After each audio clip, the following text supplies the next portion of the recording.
România are în dotarea a armatei române transportoare blindate Piranha 5. Acestea au o greutate de 33 de tone, pot prinde o viteză de 105 km la oră și sunt folosite de România, Danemarca, Indonezia și Spania. Și aceste transportoare blindate Piranha 5 pot transporta 8 soldați. Și aceste transportoare Piranha 5 vor fi inclusiv asamblate la uzina mecanică București.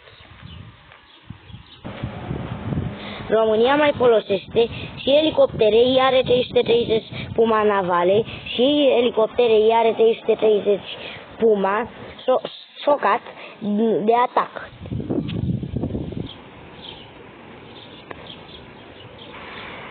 România are chiar și 54 de sisteme de rachete HIMARS. Acest lansator de rachetă poate să avea în el 6 rachete și este un lansator de rachetă cu un camion. Și aceste rachete HIMARS au fost cumpărate de către România din America și inclusiv Ucraina foarte recent a primit niște astfel de sisteme.